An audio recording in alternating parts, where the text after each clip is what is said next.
Ladies and gentlemen, welcome to the Catering Cage. The lights are on, the crowd is roaring, and the industry's toughest questions are stepping into the ring. So strap in, because the bell is about to ring.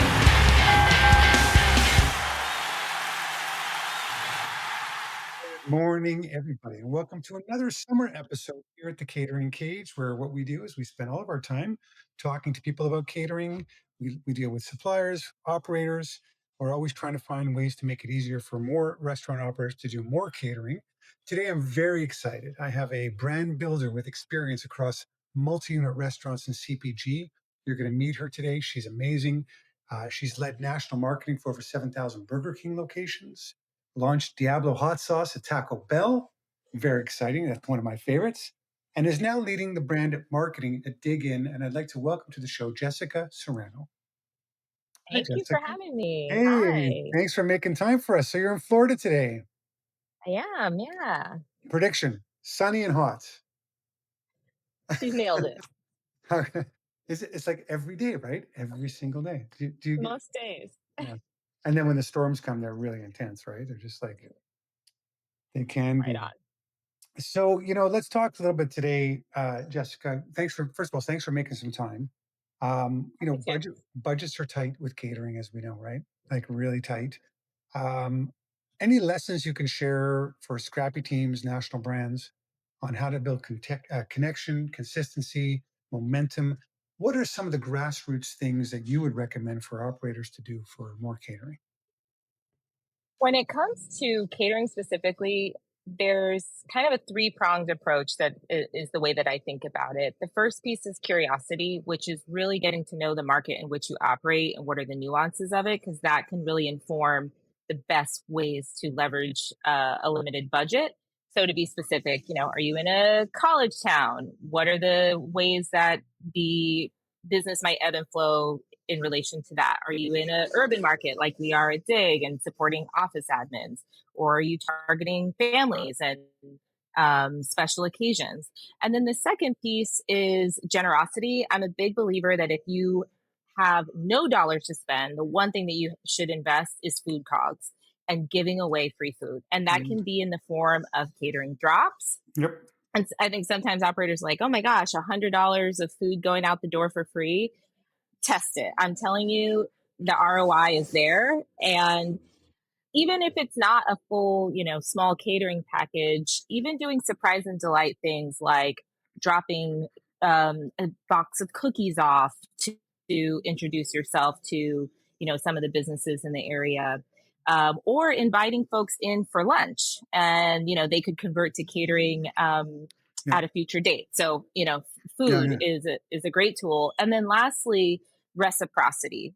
And what I mean by that is finding ways to build mutual beneficial marketing outcomes. So we have a great overlap when it comes to gyms in terms of people who eat our food is very healthy food. And so we may do a partnership with the gym and say, hey, we'd like to invite your members to come dine with us and vice versa, or working with micro influencers that maybe have a really strong following around, the food scene in your market. You don't need to partner with somebody that has a million followers. If someone has a highly Yep. niche local market, there's a lot of mutual benefit to giving them free food or comp, Yeah. gift card, that kind of thing in exchange for exposure. Yeah, amazing. Great insights. And just can we touch a little more on the sampling, because I want to talk about that.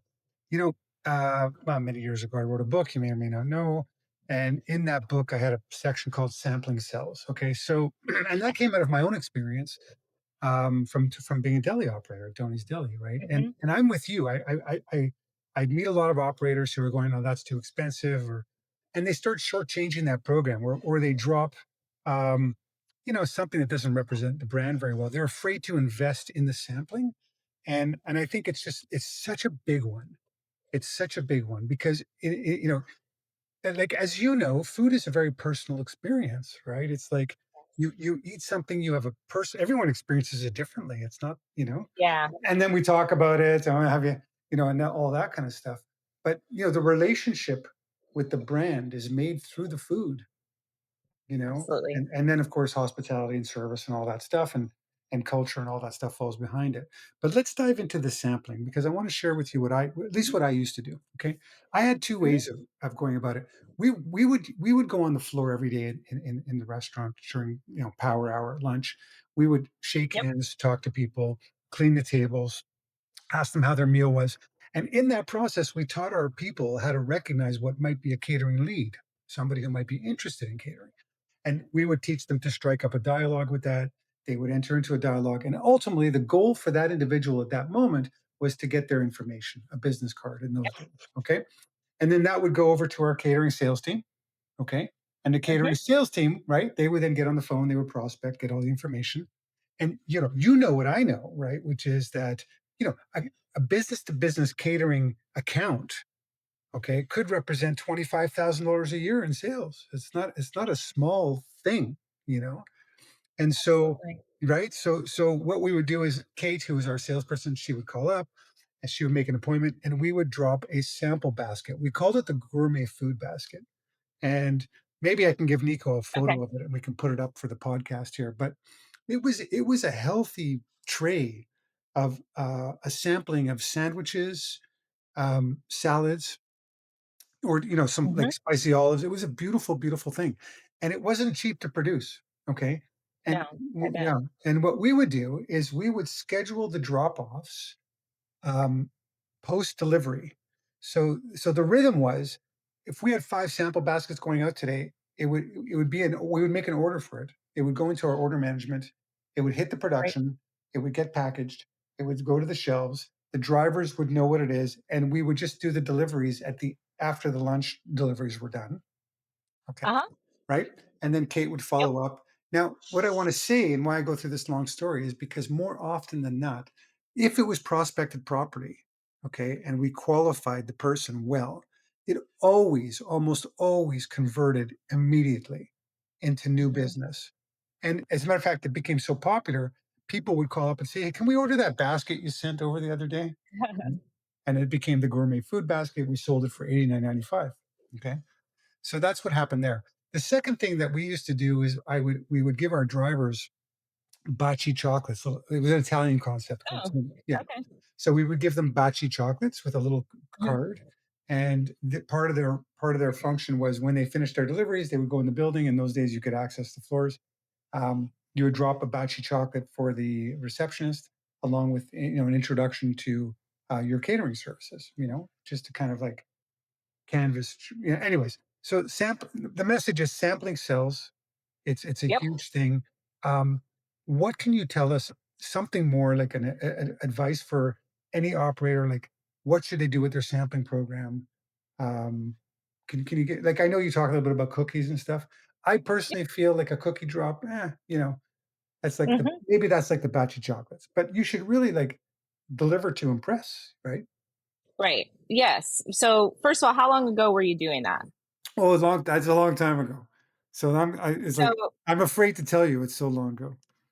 we don't have to state the number, but I just want to express the point that is Different. all these years later, we're running the same playbook. Oh, are Like, you? Are you? it No. almost verbatim. We call it minding the dining room, right? And so in our business, we're looking for people who maybe are wearing a lanyard or scrubs or something to indicate Yeah, that they right. probably work in a Totally. setting that might have a need for catered lunch. Yeah. And one tip for folks is in this day where people go, "Oh, I don't have a business card." We have a card that we actually just say, like, write your email down on it. Mm, They take a picture of it. They send it through Slack these days to beautiful. the CSM. So basically the same playbook. And to your point about cookies, there's kind of two approaches. One is we use a small catering package that is very representative of the best expression of our menu. But that, to your point, is to a qualified lead. Whereas when we are kind of popping into a building with menus, Right. we'll do cookies just Gotcha, because gotcha, gotcha. we're popping up unannounced. So yeah, a lot of the same things. And what I would build on to that point in terms of how to think about it, not just as cogs going out the door, is that for many businesses, catering it's an awareness driver Totally. because it is a setting where you're feeding 10, 20, 30 people. who many of which maybe have not eaten from your restaurant before, and they're eating for free. And by the way, they're getting to try kind of a smattering of things Yeah. in most cases. And Yeah. so it's a great opportunity to also provide materials to and build a relationship with, in our case, the decision makers and admin around thinking about whole business selling. So, hey, we'd love to invite your team in with a bounce back for them to buy their own lunch if there's a balance of, these people probably pay for their own meals at some point as well. So how do you use it as an engine to also fuel the rest of your business? Totally. It's so smart, Jessica. So as we dive into the strategy, so to me, this is like a combination of sales and marketing. Hmm. It's right. So the marketing is the language, it's the pieces, it's the offers, it's the bounce backs, it's all of that stuff. And then, what we're talking about is active selling, right? It's like actually, right?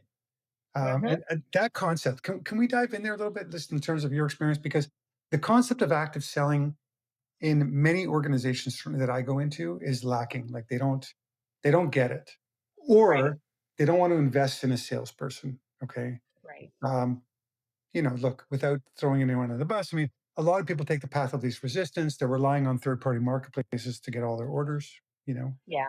and we know what that looks like. Okay. Yeah. Um, Tell me why operators, from your perspective, should be more aggressive on pursuing first-party transactions. Because one way of thinking about it is, what if you reinvested whatever percentage that you're paying to third party into bringing those sales in natively? And what you give up is, really those are not your customers. And Mm, so we don't learn anything about that guest. Every time that somebody is buying catering directly from you, now you have a longitudinal relationship where you know how much they're spending, what they're buying, and you can build off of that and increase their lifetime value. And so I think for operators who maybe feel stuck in a rut with an outsized percentage of their catering sales going to third party, think about how to make your native experience so special and unique that it's worth it for people to come and try ordering from you directly. And then it's our responsibility to make sure that that's a frictionless experience. yeah. And it's a great opportunity to, work with the operators to do what we call like a perfect pack out and just say like, hey, let's just like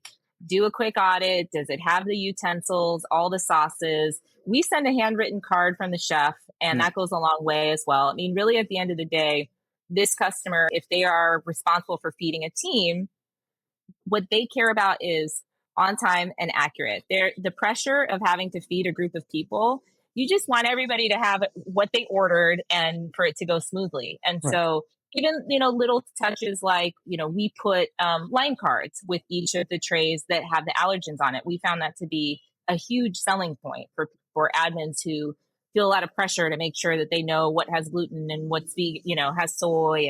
And so figuring out what are the pieces of your native experience that distinguish you and can really make it worth it for people to take the extra time to come onto your platform directly or pick up the phone and call you Right. directly to order. Right. Amazing. So, I mean, put the hospitality back into it, right? I mean, I think that's a big piece of the puzzle. We're a service-based business, and hospitality takes resources. It takes time. You need people who are trained. Even the dynamics of like, conversational ordering, like, it's a whole different skill set, right? That may Yes, or may not be in your restaurant. Which brings me to some right. other questions for you. You clearly have done a great job within the context of Digs. How many units do you have now at Dig In? We're about 33 with a couple more opening in the next few weeks. Okay, and you have lessons that you can learn from Taco Bell, Burger King, right? Dig In. Dig In Sure. is Dig In is a very different brand from that, right? Very.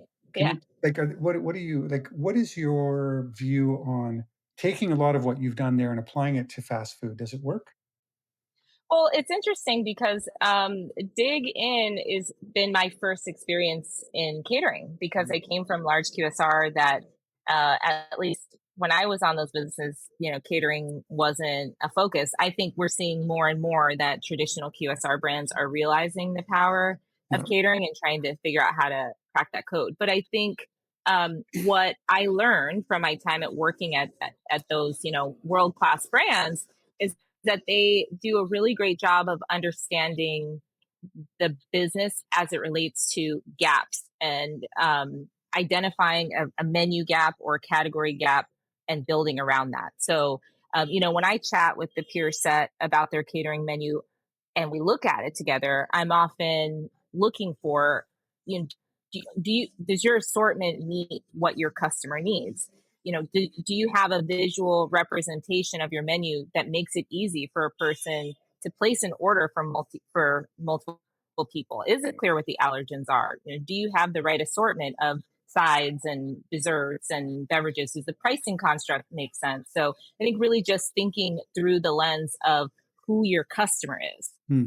Because your catering customer may be different than your balance a day customer, right? In the case of Dig In, our dine in customer is a young office professional, but an office admin is a completely different person with different need sets. So taking that extra moment to understand who is your ideal customer profile, and then going through the exercise of ordering from your menu through that lens. And even sometimes it doesn't hurt. For example, we were testing some new day parts. We reached out to our most loyal customers and ask them to, hey, could you please place an order? We comped it.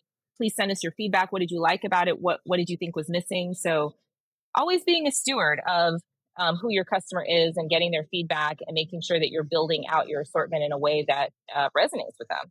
Amazing. Great insights. And Jessica, let's talk a little bit about marketing then, like, because that's what is your job title, just so I get it right? I'm chief marketing officer. Right. So marketing is your thing, right? Um, That's my but jam. right, but you have. I guess what I want to ask is the question about the subtleties and differences between the external marketing and the internal marketing. Hmm. Meaning that so much of success in catering is on the execution side, and Right. right, and that execution requires its own internal strategic alignment, which is from Hmm. top to bottom, directly connected into roles, responsibilities, culture, tasks, your daily checklists, your reporting, everything rolls back right on that. And so, could you tell us a little bit about your experience in terms like I think like a lot of people get the how to catering, like they get the packaging, they get that stuff, like everyone gets that, right? Hmm. They get the digital ads, they get the social media ads, they get all that. What they don't get very well is the sales. That's a piece that needs a lot of work in our industry. Right. Yeah. And even less so, what they get is the internal um, how to get catering into your culture. Hmm. And I'm just so curious to see what insights you might have on that. Yeah. Well, I think because I am a traditional marketer, I came into the role thinking about catering through the lens of your traditional 360, right? So it's like, okay, I got to do the paid ads and email marketing drip campaigns and all the things, the marketing material asset development. But it became very clear to me very quickly the power of catering in joining this business. And like you mentioned, just seeing the difference in the average check, right? Mm, It's substantial. We're talking hundreds of dollars on a catering transaction, a different life cycle with the catering customer, a lower conversion rate on a digital website because they are making a much bigger decision. They're maybe making that decision weeks in advance. So I started to realize this is a whole different ball game. And it became really clear to me that um, traditional selling with marketing tactics was maybe not taking care of the full picture. And so mm, that's when it became clear that we had an opportunity to invest in what we call business development. And so today, I do have some, you know, email journeys in the traditional sense from a marketing standpoint, but we really treat catering sales like tech sales. I mean, we mm. do invest in a CRM, Yep. and we're creating sequences, and we're thinking very intentionally about a weekly thank you follow up to everybody who placed an order. And it's not a fancy marketing email, it is a text email with a name of a real human being that is going to reply to your note. And I really encourage the team to think about it in an account based selling format, which Mm, is that we're not just there to talk to you about our assortment of food. We're there to understand, hey, what are your needs as a business, and what is the role of ordering food do to support that, right? So a lot of why catering has grown post COVID in urban markets has to do with return to work. Yeah, And so in an environment where you're trying to encourage people to be back in the office, feel good about being in the office, food plays a really important role in that.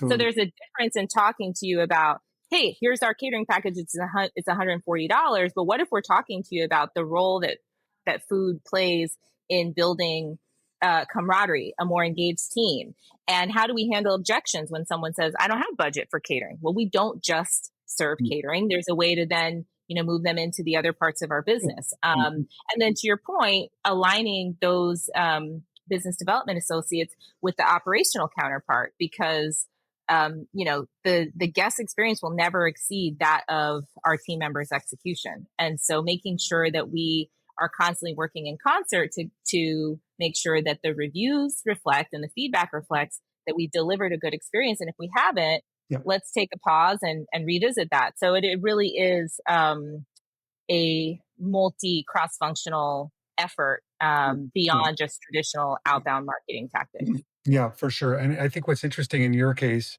I've often dreamed that one day we're going to see a chief catering officer in a brand. Hasn't happened yet. It hasn't happened yet, but it's interesting because what I do see is I see like you're a chief marketing officer. So like you are in the boardroom, okay? Hmm. And you're wearing the catering hat as Yeah. well as so many other hats, okay? Hmm. I dream of a day where it's such a big problem for you that you're going to have to split that because it's just too much, you know? I think it's Like, possible. so you might be maybe one day you guys are 100 stores, maybe catering is now 30% of your business. Right. Um, and it's a whole other set of issues and challenges, you know. So Hmm. I think we're heading there. The fact that you own catering as the chief marketing officer within the context of Dig In, I think is probably why it's so successful. To be honest, Jessica, like I see a lot of there's this big debate like who owns catering? Like should it be Yeah. marketing? Should it be operations? Uh, yeah. You know, I mean, catering is an operations based problem. There's no question about it. But hearing you speak and listening to what you're telling me, um, I think it's expanded beyond just marketing. It's like clearly you're driving strategy, you're driving the sales machine, um, Hmm. the whole sales process, the whole B2B selling process, even your language when you said to me handling objections, that's a sales thing, you know? Yes. Um, and so I just want to point that out to our listeners because I think like you have an interesting case study in the sense that you're naturally using that language and addressing these things, and I and Hmm. I can see why um, catering is so connected to the brand where you are based on the fact that it's you driving it. Like leadership is the whole thing, you know. And here's some interesting ideas. I mean, if you want to elevate next, just some ideas. I mean, just now that we're at it, so. Yeah. Um, um, your CEO. Hmm. What is their name? Tracy Kim. Tracy. Mhm. Does Tracy call her top 10 catering clients every day? No, she doesn't.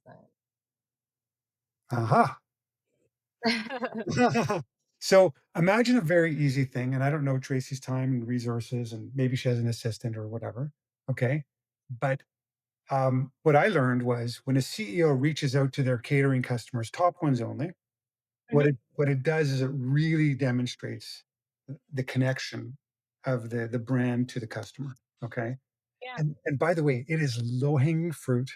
It is so easy to do. Hmm. Okay. So part of the daily activities that come up is Tracy gets her 10 top clients from yesterday, and it's got email, phone number, how much the value of the order was. And it's very, very simple to literally pick up a phone, dial a number, and say, hey, it's Tracy from Dig In. I just want to say thank you very much for that wonderful order yesterday. I hope everything went well. Um, and that's it. It's literally a minute. Okay. Yeah. So this exercise is like 10 minutes a day, 15 minutes. Hmm. Okay. Um, but those are the ways where you really can elevate and differentiate from your competitors. Okay. Yeah. And they're little things, very Hmm. high value. Um, so that's one example. Um, That's a great yeah, suggestion. yeah, yeah. It's just an idea. And here another idea for you. And now that we're Hmm. talking, I love these. I love these ideas. Do you display all your deliveries in the store every day?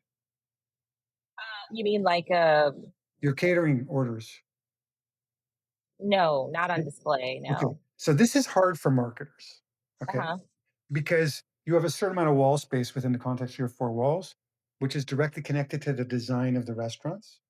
Okay. Okay. Which is directly connected to the brand stylings and all that stuff, right?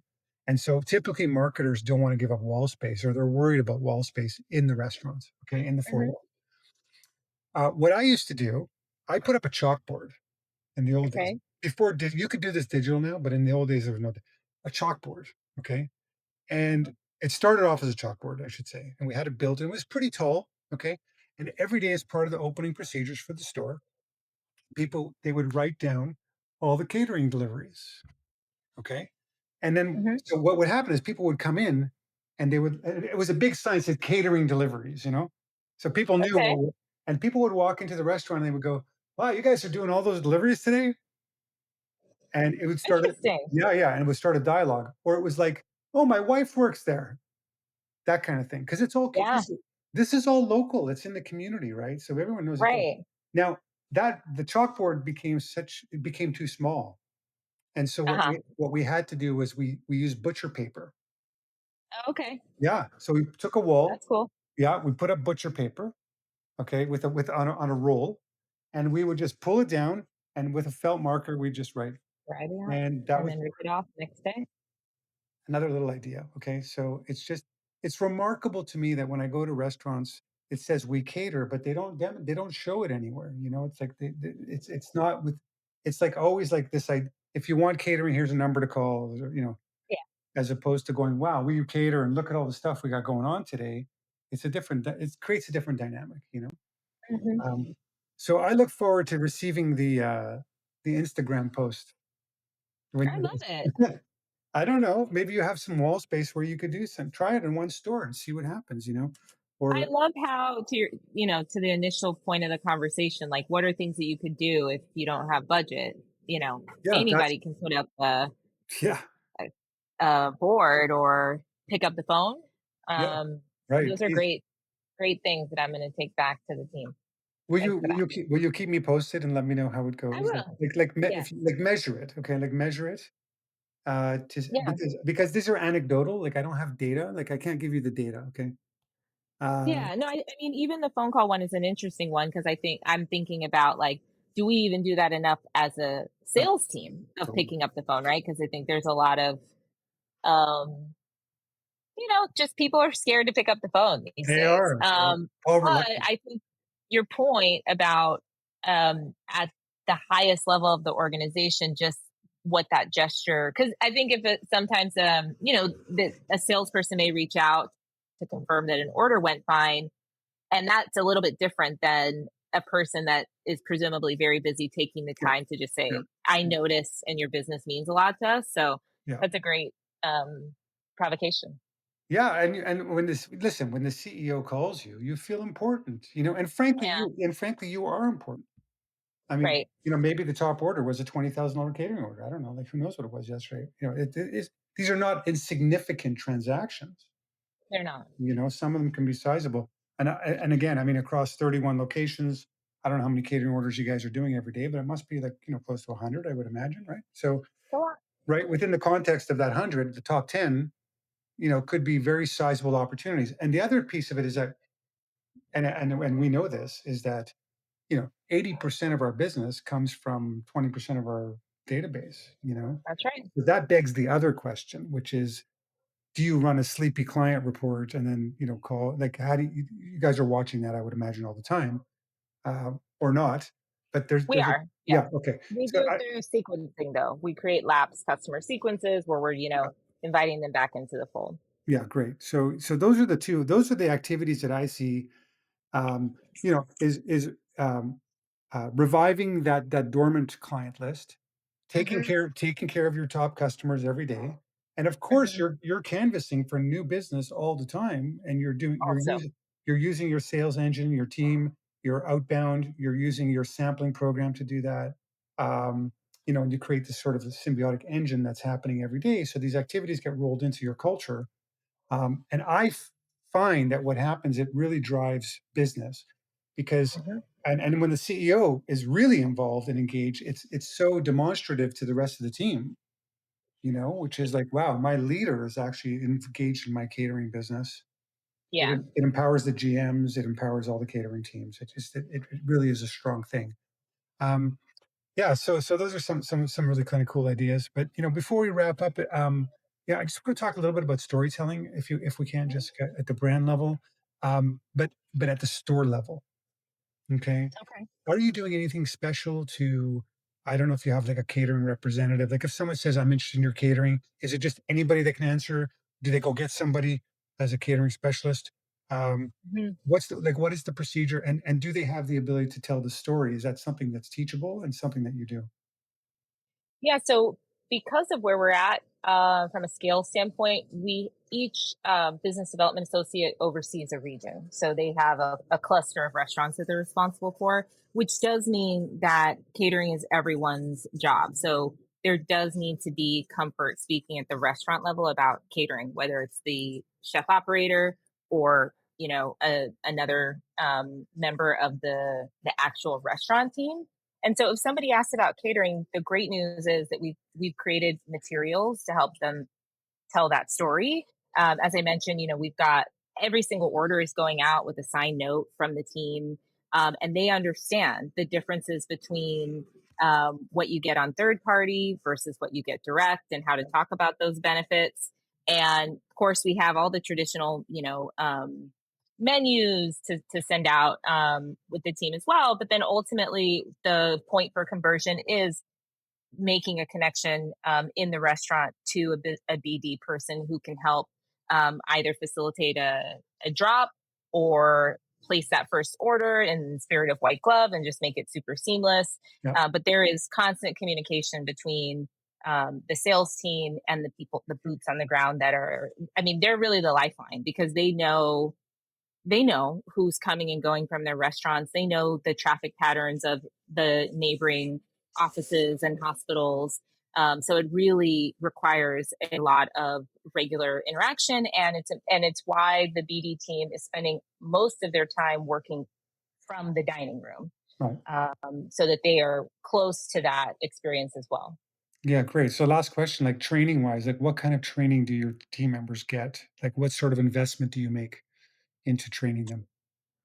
Every single person who joins the support team spends their first week in the restaurant Yeah, working. And it's important that they're working at in the morning so that they're seeing the catering process and yeah, really understanding how those packouts occur, what are the pain points, how how it affects the restaurant, the volume, how all of those considerations is before they ever, sit down and open a laptop, you got to experience it on the line.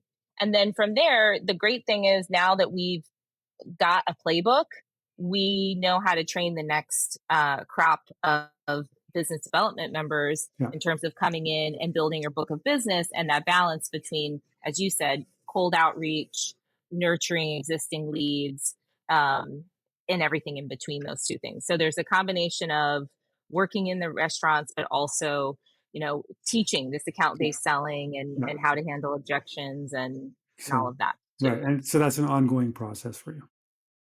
Yeah. Absolutely. Yes. Okay. And so we also there's a ton of value in shared best practices. So there's a lot of interaction between the team. We have a weekly wins, and we call it wins and WTFs, and Great, it's great. three That's W's. awesome. Wins, WTFs, and wait, I'm stuck. We end the week every week with that. And so we're sharing the highs and the lows of, oh my gosh, this driver, he didn't show up and I had to go and pick it up and drop it off, but it ended up, Yeah, yeah. resulting in a win in another way. And so giving space to share those stories helps to keep the team energized because Totally. sales Totally. can is a challenging Oh yeah, vocation. for So you got to sure. keep it fun. I used And we to like to do like little contests too yeah, yeah. sometimes. I was We gonna have say. yeah. Yeah, So yeah. right now we're doing a little incentive, and it's just more for bragging rights than Yeah, yeah. anything else. And to And make it fun, so make it more keep it fun, fun, make it keep it interesting. interesting.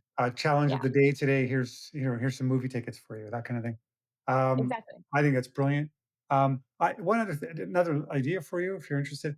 I used to have uh, like a paper thermometer. I used to put it in the restaurant. Oh, Yeah, uh-huh. it was a sales thermometer for catering, I love that. and every day we would color it in, Yeah. right? So we had our goal for the month. We had our goal for the month, and we could see what was happening every day, every day. But well, more than what it did was it was in the psyche of everybody. It was just like Yeah. they were just like because you physically had to go color it in. It was like Yeah, so I like that. That's a yeah, yeah, yeah. good, analog because, of course, we have, like, the tracker and there's all kinds of Slack messages, but there's Yeah, but something people don't see it. It's fun about manual, yeah, a manual. I Like like that. Maybe I we'll have to do that for turkey this year for Thanksgiving, that would be turkey-ometer or something. send me pictures. I used to have something called the restaurant catering kit. It was in a box, and Uh-huh. it had these things in it. We would ship it to the restaurant. Um, anyways, I that's a whole other lifetime ago. Jessica, this has been wonderful. Where can people find you? Like when tell us how they can order catering or what's Yeah, the so you can order catering at digin.com/catering. And if you're interested in connecting directly, you can follow Digin on LinkedIn or on all the social platforms, or connect with me personally on LinkedIn, Jessica Serrano. great? I would love to connect with other operators. Awesome. One of the rumors we're talking about maybe for next year is to do a sales training workshop with several workshoppers like you. Would you be interested in that kind of idea? Is that something that catches you or yeah? Absolutely. I think there's so much power in sharing best practices in this industry. We're all doing it, and why not support each other and get better at it together. Well, I think to that point, I mean, this is the whole idea behind Cater Linked and the whole community initiative that we're doing, which is the next push for catering out of restaurants is standardization. Yeah. It hasn't happened yet. So there's pockets of people that are having success in different areas, and there's pockets of people that are having misery and Yeah. in their catering programs. And so there's a certain standard, a standardization. There's a right way to do it, you know? Yes. And Yeah. so that's why we're not there yet. It hasn't happened. Well, keep me posted. Okay, And I thank you will. for the tips. I appreciate them. All right, Jessica, I'll let you go back to your day. Thank you so much for making time for us. There you have it, folks. Jessica Serrano, you heard it from her. And that's the match! For the fight for off-premises greatness never stops. So tune in next week for more catering cage action. When our challenger steps into the ring, new contender, fresh strategy, same no holds barred arena. We'll see you back in the catering cage.